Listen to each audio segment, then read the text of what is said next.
Sino ba naman ang di manghihilakbot kapag kaharap na ang nilalang na ito? Itim ang balahibo, may mahabang buntot, at tila nakikipaglabanan ng titig. Marami ang agad napapayak kapag nagkaroon ng close encounter dito. Habang ang iba agad-agad inuusig ang itinuturing na salot. Lalo ngayong ang mga ito rin ang sinisisi sa pagkalat ng nakamamatay na leptospirosis. Ang may sala raw, mga daga.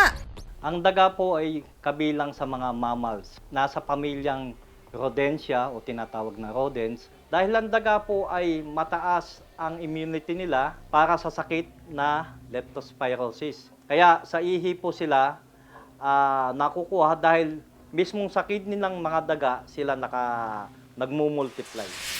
Sa datos ng DOH o Department of Health, nang magsimula ang tagulan nitong Hunyo, umabot na sa halos 5,000 ang kaso ng leptospirosis sa bansa. Dahil ang mga daga, alam naman natin na sila ay nakatira sa mga estero, basurahan at saka sa mga ilalim ng drainage ng ating urban areas. Kaya nga, pag bumaha, nandun ang mga daga, nandun silang umihi sa tubig baha. Pero kung tutuusin, tayo rin ang may kasalanan kung bakit tayo madalas ngayong binabaha at napepeste ng mga daga. Pero kung may mga dagang pinangingilagan, meron din naman sadyang hinahanap. Kung marami ang dinadaga ang dibdib sa tuwing makakakita ng daga, ang kahuwander nating si Rosel na tubong San Fernando Bukidnon, hindi kumakabog ang dibdib, kundi tila nagsisimula ng kumalam ang sikmura. Dahil ang mga dagang halos isumpa na ng marami, wow! nilalantakan daw nila. Pero kalma lang mga ka-wonder, huwag magpanik, it's organic. Dahil lang say ni Rosel, iba naman daw ang ambo o dagang bukid na nakasanayan na nilang kainin sa kinatatakutan at pinandidirihan nating daga. Malaki talaga yung kaibahan sa dagang bukid at dagang bahay. Dagang bukid, ito yung pinakamalinis na daga. Wala kaming sakit na makukuha dito dahil yung pagkain nila, lahat mga prutas, mga wild fruit, mga herbal. Espesyal raw ang paghahain ng binungugan ambo o inihaw na daga sa kanilang tribong Tigwahanon. Isa sa mga Manobo indigenous group sa probinsya ng Bukidnon. Nakasanayan namin na ulam talaga.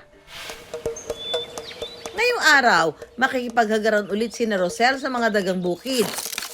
Meron talaga kaming tradisyonal na paraan sa paghuli ng ambaw. Kagaya ng paggawa ng bitag. Hindi ka pwedeng gawa lang ng bitad pag walang daanan talaga.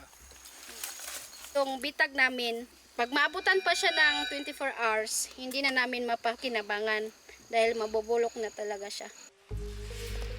Paalala ng mga ka-wonder, iba yung pag-iingat pa rin ang kailangan sa panghuhuli ng mga hayop na tulad ng daga.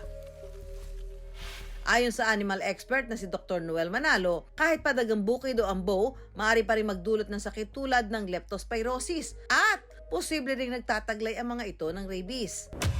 Kung tayo makakagat, ugaliin po nating magpa-inject pa din ng anti-rabies for safety po.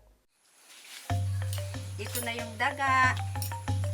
Tila naka-jackpot ang grupo ni Rosel sa mga nahuling ambo. Ang kanilang mga nahuli agad kinatay at kinarne, nilinis ng mabuti.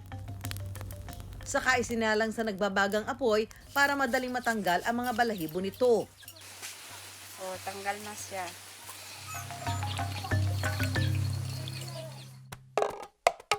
Pagkatapos timplahan ang karne ng daga, muli itong isinalang sa baga na parang inihaw na liempo.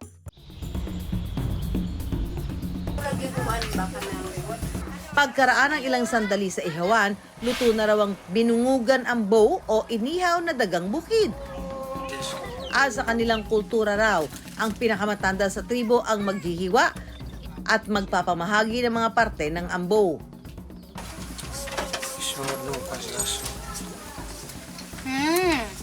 Masarap talaga. Lalo na kapag sa daon talaga niluluto yung ambaw, masarap. Kasi ito yung pinakamasarap na part ng ambaw, yung buto talaga ng ambaw. Masasabi po natin na ang dagang bukid ay hindi po sa lahat ng pagkakataon ay ligtas pong kainin. Ngunit kung ito ay hindi maiiwasan, maaari po tayo mag-ingat dahil ito ay pwede maging transport route ng Leptospira bacteria. Lubhang napakadelikado, pwede tayong magkaroon ng sakit na leptospirosis. Para naman kina Rosel na nakalakihan na ang pagkain ng inihaw na daga, iba raw ang pakiramdam sa tuwing nakakakain ito. Pag kumakain kami ng dagang bukid o ambaw, nakapagbigay talaga ito ng lakas dahil yung ambaw, pinapaniwalaan namin na punong-puno ng protina. Peste o may pakinabang din anuman ang turing natin sa mga daga. Mga nilalang pa rin itong sadyang may puwang sa ating kalikasan.